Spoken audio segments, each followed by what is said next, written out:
बाबाजी और हुजूर जी की प्यारी संगत जी, राधा स्वामी जी, स्वागत है आपका हमारे चैनल भजन मार्गम में।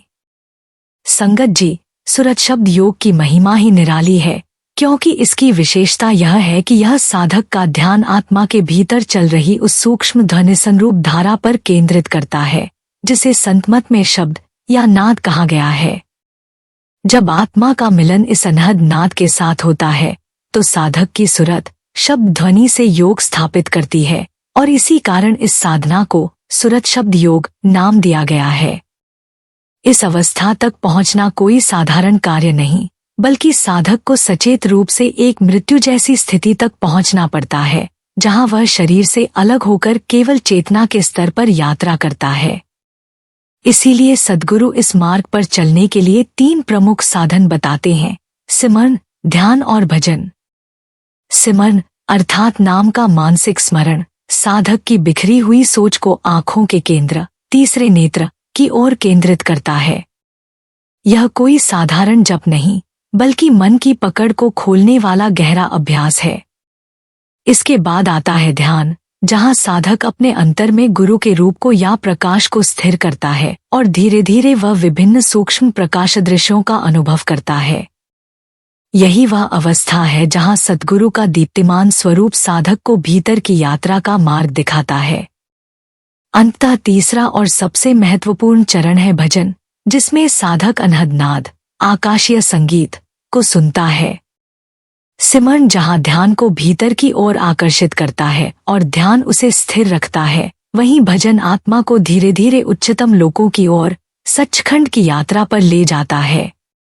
संगत जी, जब साधना पूर्ण रूप से की जाती है तो आत्मा धीरे धीरे शरीर से अलग होने लगती है। पहले पैरों से सुन्नता शुरू होती है, फिर यह पूरे शरीर में फैल जाती है और साधक को ऐसा अनुभव होता है मानो मृत्यु की स्थिति आई हो, लेकिन यह मृत्यु नहीं, बल्कि जीते जी मरने का अभ्यास है।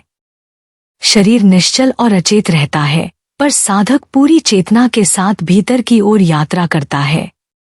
इसी अवस्था में वह उस सूक्ष्म पर्दे को भेद देता है जो तितली के पंख जितना पतला बताया गया है और 10वें द्वार से भीतर प्रवेश करता है।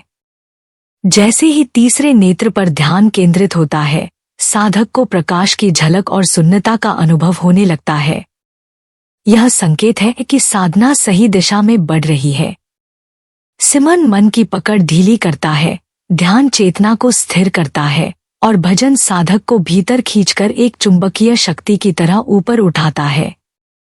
यही वह क्षण है जब साधक को अनुभव होता है कि वह देह से अलग होकर किसी और आयाम में खिंच रहा है। धीरे धीरे उसकी निरत और सुरत की शक्ति तीव्र हो जाती है और वह स्पष्ट रूप से उन दृश्यों और ध्वनियों को देख सुन सकता है जिन्हें पहले केवल कल्पना समझा जाता था। अब साधक को एक अलौकिक जागरूकता का अनुभव होता है, एक ऐसी सुपर कॉन्शियस अवस्था जो सामान्य जागृत जीवन से कहीं अधिक गहरी, सजीव और वास्तविक होती है। इसीलिए संगत जी, आज की यह वीडियो अत्यंत विशेष है। इस वीडियो में हम परमात्मा की उन अद्भुत ध्वनियों को सुनने वाले हैं जो ध्यान में साधक को स्पष्ट रूप से अनुभव होती हैं। आप में से कई लोगों ने इन्हें अपने अभ्यास में अवश्य महसूस किया होगा, और जब आप इन अनुभवों को इस वीडियो से जोड़ेंगे तो आपको गहरी स्पष्टता और विश्वास मिलेगा। इसलिए आप इस वीडियो को अंत तक सुनिएगा, क्योंकि इसमें हम अनहद नाद की ध्वनियों को सुनने के आश्चर्यजनक लाभ भी जानेंगे, जो साधक के जीवन को बदलकर उसे परमात्मा के और निकट ले जाते हैं। संगत जी, आगे बढ़ने से पहले आपसे एक छोटी सी विनती है, जल्दी से हमारे चैनल भजन मार्गम को सब्सक्राइब कर लें, ताकि ऐसे ही आध्यात्मिक ज्ञान आप तक निरंतर पहुंचता रहे। संगत जी, हजूर महाराज सावन सिंह जी ने अपनी पुस्तक में एक बात बहुत स्पष्ट रूप से कही है। आंखों के केंद्र पर 10 प्रकार की ध्वनियां सुनाई देती हैं, ढोल, सीटी, वीणा और अन्य, जिनमें घंटी और शंख भी शामिल हैं। इन 10 में से 8 तो स्थानीय होती हैं, लेकिन घंटी और शंख उच्च लोकों से जुड़े हुए हैं। जब साधक शरीर से ध्यान हटाकर आंखों के केंद्र पर टिकाता है, तो ये ध्वनियां सुनाई देने लगती हैं। मन जैसे जैसे स्थिर होता है, वैसे वैसे साधक एक ध्वनि को दूसरी से अलग पहचानने लगता है। प्रारंभ में साधक जो भी ध्वनि सुनाई दे उसी पर टिक जाता है, परंतु अभ्यास और एकाग्रता बढ़ने पर वह सूक्ष्म और उच्च ध्वनियों की ओर बढ़ता है। अंततः साधक घंटे की ध्वनि को ग्रहण करता है और बाकी ध्वनियों को त्याग देता है। यही घंटी साधक को सहस्रदल कमल तक ले जाती है और वहां से शंख की ध्वनि प्राप्त होती है। आत्मा धीरे धीरे एक एक करके ऊंचे क्षेत्रों की ओर बढ़ती है और यह यात्रा शब्द की मदद से होती है। जब आत्मा भीतर की दिव्य ध्वनियां सुनती है तो वह एक क्षेत्र से दूसरे क्षेत्र की ओर चढ़ती जाती है और अंत में सबसे ऊंचे लोक तक पहुंचकर शांति और विश्राम प्राप्त करती है। संगत जी, इस अद्भुत आध्यात्मिक यात्रा की शुरुआत तब होती है जब साधक अपने भीतर गहन ध्यान लगाकर शब्द की अनहद ध्वनि को सुनना प्रारंभ करता है। प्रारंभ में यह ध्वनि घंटी की गूंज जैसी प्रतीत होती है, लेकिन जैसे ही साधक की आत्मा इस ध्वनि के साथ सहसंगति में प्रवेश करती है, उसकी दृष्टि में रंगों का एक अनुपम दृश्य प्रकट होता है। पहले यह दृश्य धीरे धीरे चमकीले और जीवंत रंगों में प्रकट होता है, फिर यह धीरे धीरे गहरी नीली छटा में परिवर्तित हो जाता है, जो शांति, स्थिरता और असीमता का प्रतीक है। जैसे नीला आकाश अपनी विशालता और गहराई से हमें आनंद और शांति का अनुभव कराता है, वैसे ही यह रंग आत्मा के भीतर शांति और संतुलन का संदेश देता है। इसके बाद नीले आकाश में प्रकाश की एक कोमल लेकिन तीव्र किरण प्रकट होती है, जो किसी सूती पर्दे से छनकर आने वाले सूर्य की रोशनी जैसी प्रतीत होती है। आत्मा उस प्रकाश की ओर आकृष्ट होती है और धीरे धीरे उस पर्दे को पार कर प्रकाशमान लौ तक पहुंचती है। यह लौ गहरे नीले काले आकाश से घिरी होती है और इसे श्याम कुंज कहा जाता है। श्याम कुंज आत्मा और भौतिक जगत के संचालन का केंद्र है, जहाँ काल का शासन होता है और निरंजन आकाशिक देवता के रूप में प्रकट होता है। यहाँ साधक को केवल स्थिर नहीं रहना चाहिए, बल्कि उसे उस लौ की ओर अग्रसर रहना है। जब आत्मा उस लौ के निकट पहुंचती है, यह गहरे नीले काले आकाश को तेज उज्ज्वल श्वेत प्रकाश में बदल देती है। इस प्रकाश के माध्यम से साधक पारंपरिक धार्मिक मान्यताओं जैसे स्वर्ग और नरक के भ्रमों को पार कर जाता है और आत्मा के अनुभव में वास्तविक शांति, ज्ञान और मुक्तिपरक अनुभूति उत्पन्न होती है। इस प्रकार साधक की यात्रा शब्द से प्रारंभ होकर रंगों, प्रकाश और लौ के माध्यम से उसे परम सत्य और अनंत शांति की ओर अग्रसर करती है, जहां आत्मा पूर्ण विश्राम और दिव्य आनंद का अनुभव करती है। संगत जी, श्याम कुंज को पार करने के बाद साधक की आत्मा उस प्रकाश और ध्वनि की ओर अग्रसर होती है, जो पहले संकुचित सुरंग जैसी मार्गदर्शक धारा से सुनाई देती थी। यह सुरंग वक्राकार मार्ग बनाती है और आत्मा उस ध्वनि का अनुसरण करते हुए धीरे धीरे अगली आंतरिक अवस्था में प्रवेश करती है। इस द्वितीय क्षेत्र को कारणात्मक क्षेत्र या कॉजल प्लेन कहा जाता है। यह वह पवित्र स्थल है जहां से भौतिक जगत की उत्पत्ति होती है और जहां प्रत्येक जीव का कर्म संचालित होता है। यहाँ 4 पंखुड़ी वाले कमल दिखाई देते हैं, जिनके भीतर से 4 वेद उत्पन्न होते हैं, जो सृष्टि के ज्ञान और चेतना का आधार हैं। इस क्षेत्र में आत्मा को कर्मों का वितरण और पुनः प्राप्ति के नियम देखने को मिलते हैं। साधक ध्यान रखें कि इस क्षेत्र के अधिपति ब्रह्मा भी समय और काल के प्रतिबिंब मात्र हैं, इसलिए सावधानी और विवेकपूर्वक ही इस क्षेत्र में आगे बढ़ना चाहिए। कारणात्मक क्षेत्र में ध्वनि की अनुभूति अत्यंत विविध रूपों में होती है। कभी यह बड़े ड्रमों की गड़गड़ाहट की तरह महसूस होती है, तो कभी ओम के स्वर में, जो पूरे क्षेत्र में गूंजते हैं। प्रकाश भी अत्यंत विशिष्ट और प्रभावशाली है, कभी सूर्य की लालिमा लिए चमकता है और कभी कोमल सुनहरी किरणों के रूप में आत्मा के मार्ग को प्रकाशित करता है।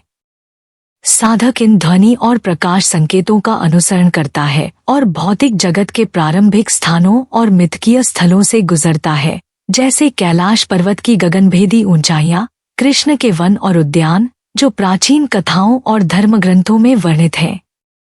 इस प्रक्रिया में आत्मा न केवल भौतिक जगत की उत्पत्ति के रहस्यों को समझती है, बल्कि अपने कर्मों और सृष्टि के नियमों से भी परिचित होती है। साधक के लिए यह अत्यंत महत्वपूर्ण है कि वह इस क्षेत्र में स्थिर मन और सतर्क चेतना के साथ आगे बढ़े, क्योंकि यहाँ प्रत्येक ध्वनि और प्रकाश उसकी आत्मा के विकास और कर्मों की समीक्षा के लिए मार्गदर्शक बनते हैं।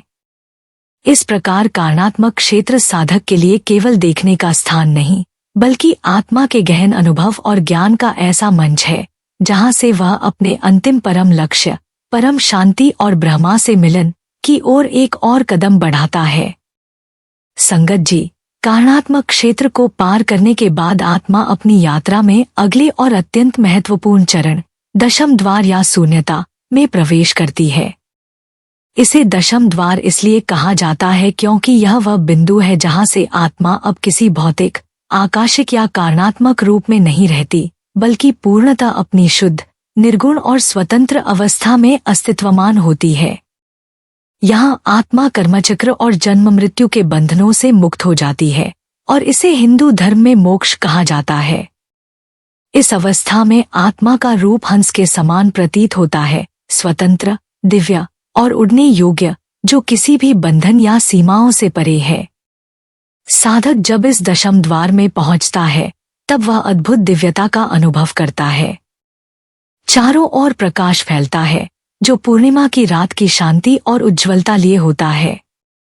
यह प्रकाश न केवल दृष्टि को आनंदित करता है, बल्कि आत्मा के भीतर असीम शांति, संतुलन और दिव्यता की अनुभूति उत्पन्न करता है। इसी प्रकार ध्वनि का अनुभव भी अत्यंत अद्भुत और मधुर होता है। यह गिटार या वीणा जैसी शुद्ध और लयबद्ध होती है, लेकिन यह हमारे भौतिक संगीत से बिल्कुल भिन्न होती है। यह ध्वनि आत्मा के भीतर गूंजते हुए उसे परमात्मा के साथ मिलन की अनुभूति देती है। इस दशम द्वार में आत्मा अब पूर्णतः मुक्त है, न किसी कर्म का भार है, न किसी भौतिक बंधन का प्रभाव। यहाँ साधक का अनुभव केवल देखने या सुनने तक सीमित नहीं रहता, बल्कि यह अनुभव आत्मा और परमात्मा के पूर्ण मिलन का रूप ले लेता है। साधक महसूस करता है कि अब वह किसी सीमा, समय या स्थान के बंधन में नहीं है, उसकी चेतना असीम, मुक्त और दिव्य है। इस अवस्था में पहुंचकर साधक को यह समझ में आता है कि यही वास्तविक परम आनंद और शांति है, जो किसी शब्द, रंग या रूप से परे है, केवल आत्मा के वास्तविक स्वरूप में अनुभव की जा सकती है। संगत जी, उच्चतर क्षेत्रों में उत्पन्न होने वाली ये अनहद ध्वनियां इतनी दिव्य, सूक्ष्म और अप्रत्यक्ष होती हैं कि इन्हें भौतिक दुनिया की किसी भी ध्वनि से तुलना करना असंभव है। संत महात्मा हमेशा कहते हैं कि ये सच्ची ध्वनियां केवल उस समय सुनी जा सकती हैं जब आत्मा अपने भीतर की यात्रा में गहराई से प्रवेश करती है, शब्द के माध्यम से परमात्मा से मिलन की अनुभूति प्राप्त करती है। इन ध्वनियों का अनुभव साधक को पूर्ण शांति, आनंद और आत्मिक स्फूर्ति का अनुभव कराता है, जो भौतिक जीवन की किसी भी अनुभूति से कहीं अधिक गहन और स्थायी होता है।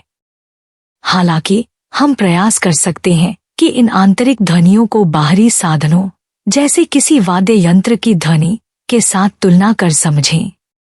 ध्यान रहे, यह केवल एक सामान्य अनुमान मात्र है, क्योंकि वास्तविक आंतरिक ध्वनियां अपनी अनूठी मधुरता और दिव्यता के कारण किसी भौतिक ध्वनि से पूरी तरह मेल नहीं खाती। इन्हें सुनकर साधक केवल एक अंश मात्र समझ सकता है कि आत्मा की यात्रा में कौन कौन सी ध्वनियां उसकी प्रतीक्षा कर रही हैं। यह समझना आवश्यक है कि इन ध्वनियों का अनुभव केवल आत्मा की जागरूकता, सत्संग, ध्यान और सतत साधना के माध्यम से संभव होता है। जब साधक इन उच्चतर अनहद ध्वनियों का अनुभव करता है, तो वह केवल सुन नहीं रहा होता, बल्कि उसका संपूर्ण अस्तित्व इन ध्वनियों के साथ समन्वित हो जाता है। प्रत्येक ध्वनि उसकी चेतना को ऊंचाई प्रदान करती है, मन को स्थिर करती है और आत्मा को परम आनंद की ओर अग्रसर करती है। इस प्रकार साधक इन आंतरिक ध्वनियों से केवल अनुभूति प्राप्त करता है, जो उसे भौतिक जगत से परे, दिव्यता और शांति की वास्तविक दुनिया से जोड़ती है। संगत जी, चलिए हम सबसे पहली उच्चतर ध्वनि का अनुभव करते हैं, घंटी की मधुर गूंज। आंखें बंद कर लीजिए और इस कोमल, स्पष्ट स्वर को अपने भीतर महसूस कीजिए। यह प्रथम ध्वनि साधक के भीतर दिव्यता और शांति का बीजारोपण करती है और आत्मा को भौतिक बंधनों से ऊपर उठने, चेतना के उच्चतर स्तरों की ओर अग्रसर होने का संदेश देती और उसे आंतरिक दृष्टि, रंग और प्रकाश के अनुभवों की ओर मार्गदर्शित करती है।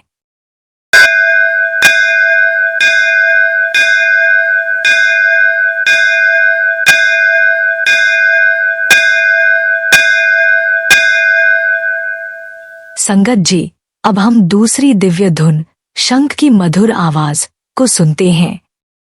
आंखें बंद कर लीजिए और इस अद्भुत स्वर को भीतर महसूस कीजिए।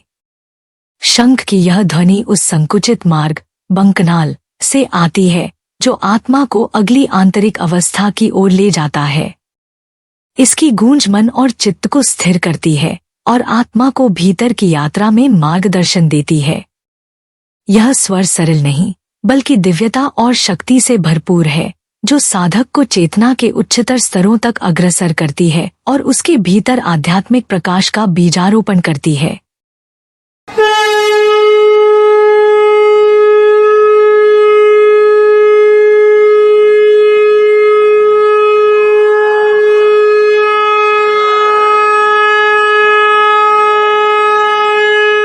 संगत जी, अब हम सुनते हैं तीसरी दिव्य ध्वनि, ढोलक, मृदंग की आवाज। आंखें बंद कर लीजिए और इसकी गूंज को अपने भीतर अनुभव कीजिए। घंटी और शंख के साथ यह स्वर अत्यंत ऊर्जावान और शक्तिशाली अनुभव कराता है। ढोलक की गड़गड़ाहट साधक की चेतना को जागृत करती है, भीतर उत्साह और साहस उत्पन्न करती है और आत्मा को उच्चतर क्षेत्रों की ओर अग्रसर करती है। यह ध्वनि ऊर्जा, स्थिरता और दिव्यता का सामंजस्य प्रस्तुत करती है, जिससे साधक अपने आंतरिक पथ पर दृढ़ और केंद्रित होकर आगे बढ़ता है।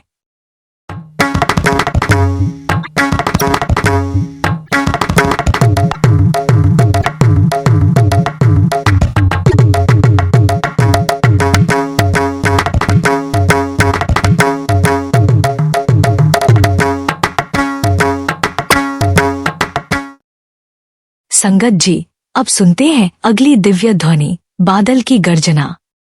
आंखें बंद कर लीजिए और इस गूंज को अपने भीतर महसूस कीजिए। बादल की गर्जना की यह दिव्य ध्वनि शक्ति और विशालता का अनुभव कराती है। यह स्वर आत्मा में गूंजते हुए भय और संकोच को दूर करता है, चेतना को विस्तारित करता है और साधक को अपने भीतर की अनंत क्षमता और दिव्यता का अनुभव कराता है। इसकी गड़गड़ाहट अंदर से ऊर्जा भरती है, मन को स्थिर करती है और आत्मा को उच्चतर आंतरिक क्षेत्रों की ओर अग्रसर करती है।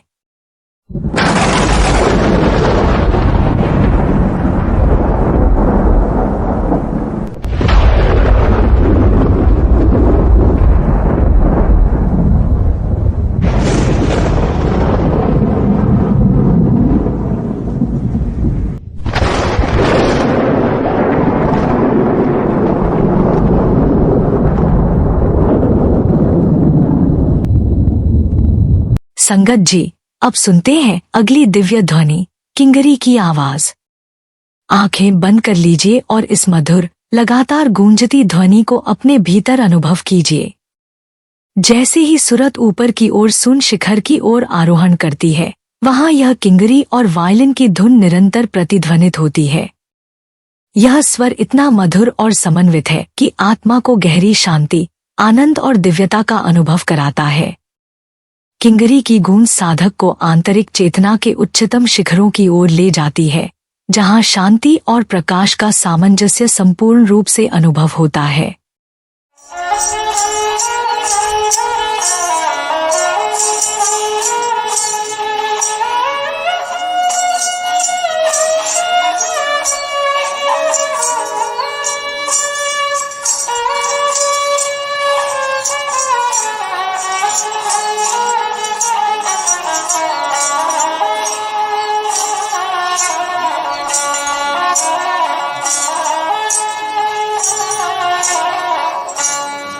संगत जी, अब सुनते हैं अगली दिव्य ध्वनि, सारंगी की आवाज। आंखें बंद कर लीजिए और इस मधुर, गूंजती ध्वनि को भीतर महसूस कीजिए। जब साधक सन्न शिखर, सुन की ओर बढ़ता है, वह मानसरोवर के दिव्य जल में स्नान करता है और वहां वायलिन और किंगरी की ऊंची, मधुर ध्वनियों को सुनता है। यह स्वर इतना जीवंत और दिव्य है कि आत्मा को आनंद, शांति और उच्चतर चेतना का अनुभव कराता है। वायलिन की गूंज साधक को आंतरिक शिखर की ओर मार्गदर्शन देती है, जहां प्रकाश और ध्वनि का संपूर्ण सामंजस्य उसे परम आनंद और दिव्यता की अनुभूति कराता है।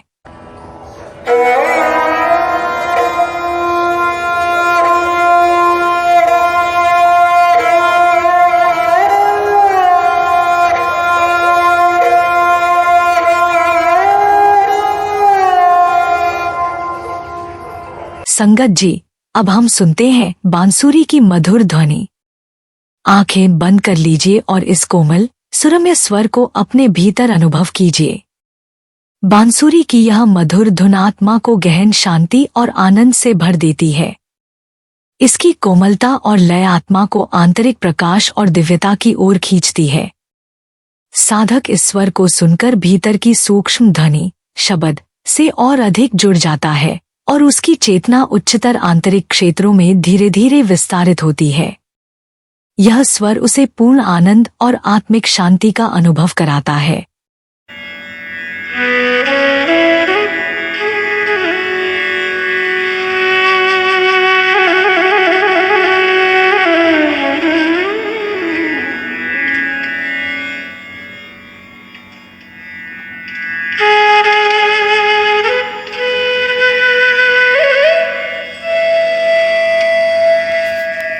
संगत जी, अब सुनते हैं वीणा की दिव्य ध्वनि। आंखें बंद कर लीजिए और इस मधुर और ऊर्जावान गूंज को अपने भीतर अनुभव कीजिए। यह ध्वनि लाल सूर्य की आभा के साथ सुनाई देती है। ढोलक और जूस हार्प की गड़गड़ाहट और वीणा की मधुर लय मिलकर आत्मा को गहरी चेतना और दिव्यता का अनुभव कराती हैं। यह स्वर साधक को भीतर की यात्रा में मार्गदर्शन देता है, चेतना को जागृत करता है और उसे उच्चतर आंतरिक क्षेत्रों की ओर अग्रसर करता है। इस ध्वनि के प्रभाव से आत्मा में शांति, ऊर्जा और परम आनंद की अनुभूति उत्पन्न होती है।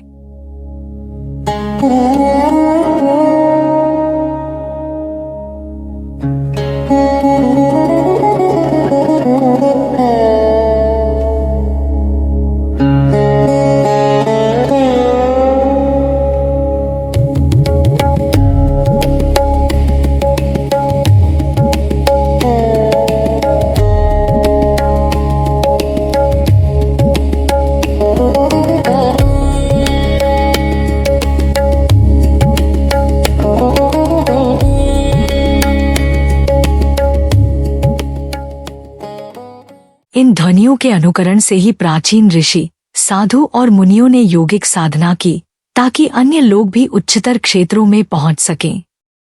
भौतिक संगीत का उद्देश्य केवल आध्यात्मिक स्मरण और मार्गदर्शन करना था। संगत जी, मुझे यकीन है कि आप इन दिव्य ध्वनियों को सुनकर जितना आनंद अनुभव कर रही हैं, उससे भी कहीं अधिक आनंद परमात्मा की वास्तविक, अनहद और अनंत ध्वनियों में निहित है। ये ध्वनियाँ, जिन्हें शब्दों में व्यक्त करना असंभव है, आत्मा को ऐसे उच्चतर स्तरों पर ले जाती हैं जहां शांति, दिव्यता और आनंद का वास्तविक अनुभव होता है। जब साधक इन आंतरिक ध्वनियों और प्रकाशों का अनुभव करता है, तो उसका संपूर्ण अस्तित्व ही बदल जाता है। यह केवल दृष्टि और श्रवण की अनुभूति नहीं है, बल्कि आत्मा के भीतर गहरी चेतना और परम आनंद का उत्थान है, जो जीवन के हर क्षेत्र में सतत प्रभाव डालता है। सबसे पहला लाभ साधक के मन और चेतना का शुद्धिकरण है। जब आत्मा इन उच्चतर ध्वनियों और प्रकाशों के संपर्क में आती है, तो सांसारिक बंधन, मानसिक तनाव और अनावश्यक चिंताएं धीरे धीरे दूर होने लगती हैं।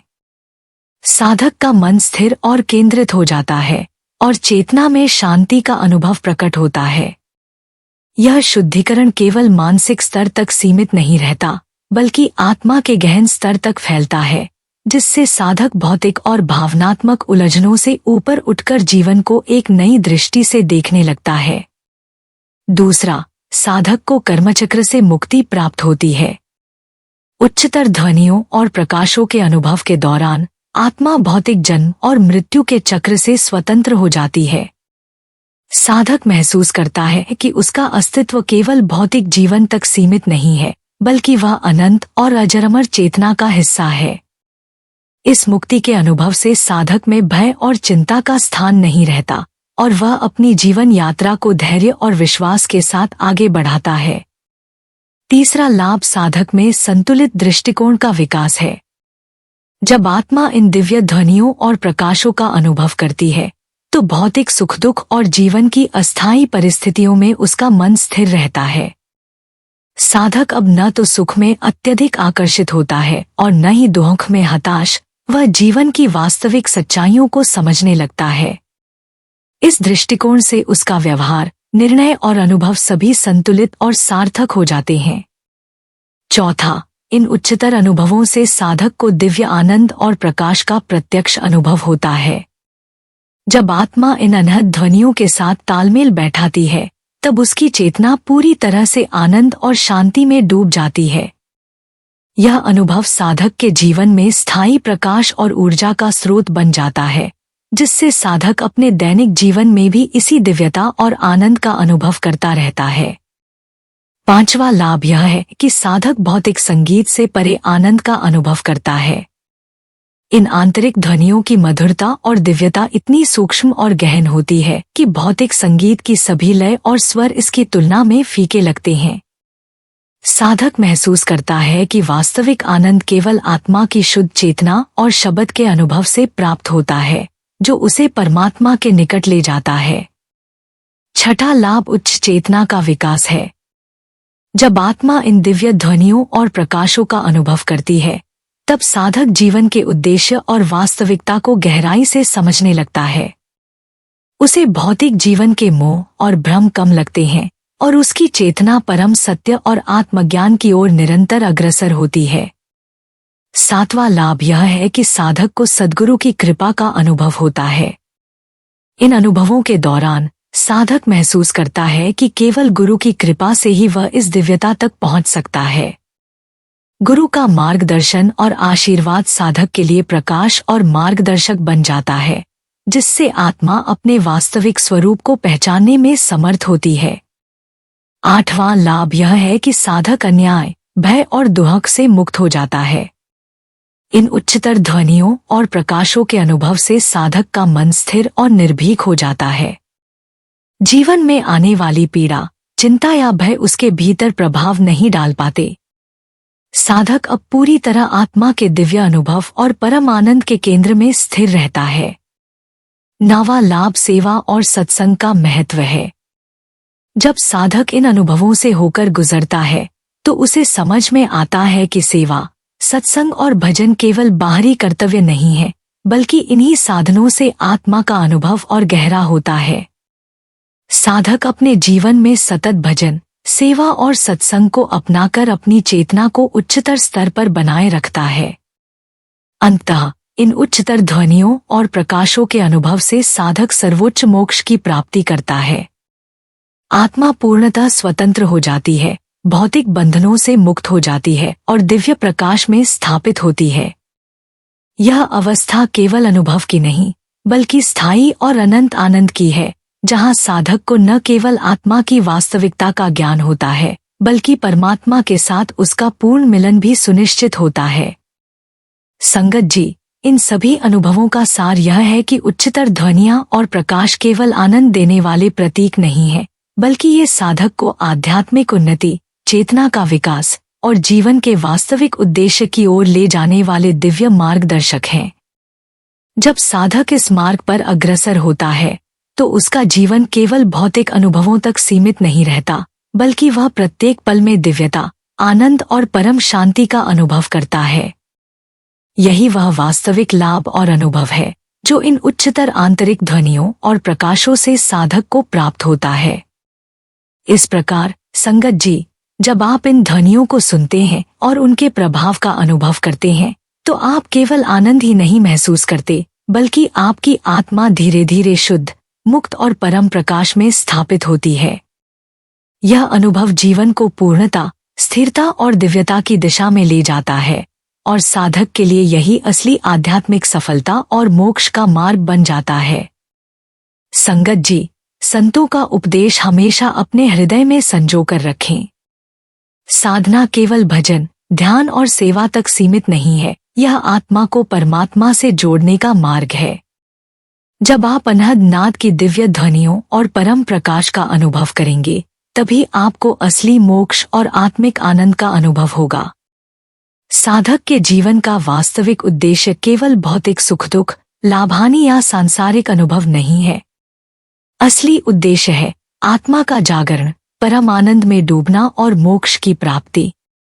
जब साधक सतत सेवा, भजन और ध्यान के माध्यम से अपने भीतर की चेतना को शुद्ध करता है, तो वह धीरे धीरे इन दिव्य ध्वनियों और प्रकाश के अनुभव की ओर अग्रसर होता है। यह अनुभव साधक को भौतिक बंधनों, भय और मोहमाया से ऊपर उठने की शक्ति देता है।